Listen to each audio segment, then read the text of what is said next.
6 जून 2025 को समूचे देश में श्रद्धा, संयम और भक्ति का सबसे कठिन लेकिन पुण्यदायक पर्व निर्जला एकादशी मनाया जाएगा। हिंदू पंचांग के अनुसार यह व्रत ज्येष्ठ मास के शुक्ल पक्ष की एकादशी तिथि को आता है और इसे साल की सर्वश्रेष्ठ एकादशी माना गया है। यह वही दिन होता है जब व्रती बिना अन्न और जल के भगवान विष्णु की भक्ति में डूबकर आत्मशुद्धि और मोक्ष की कामना करते हैं।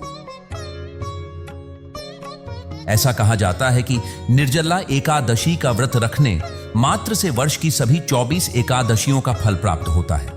यह व्रत जहां एक ओर आत्मनियंत्रण का परिचायक है, वहीं दूसरी ओर यह ईश्वर की असीम कृपा को अर्जित करने का साधन भी है।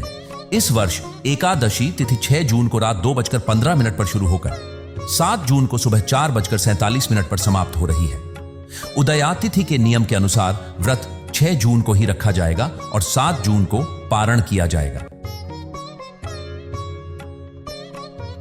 इस एकादशी को भीमसेनी एकादशी भी कहा जाता है। महाभारत के वीर पांडव भीम को यह व्रत कठिन लगा करता था, पर जब उन्होंने मुनि व्यास से मोक्ष का मार्ग पूछा तब उन्हें यह एक दिन का निर्जल उपवास बताया गया। तब से लेकर आज तक यह व्रत भीम की भांति बल, तप और भक्ति का प्रतीक माना जाता है। निर्जला एकादशी के दिन भक्तगण प्रातः काल स्नान करके स्वच्छ वस्त्र धारण कर भगवान विष्णु और माता लक्ष्मी की विधि पूर्वक पूजा करते हैं।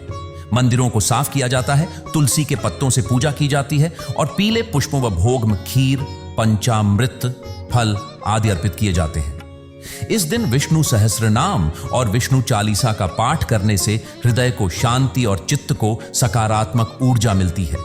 इस दिन केवल पूजा ही नहीं बल्कि मानव सेवा, दान और परोपकार भी इस व्रत का अनिवार्य हिस्सा है। जल, शरबत, फल और छायादान करना अत्यंत पुण्यकारी होता है।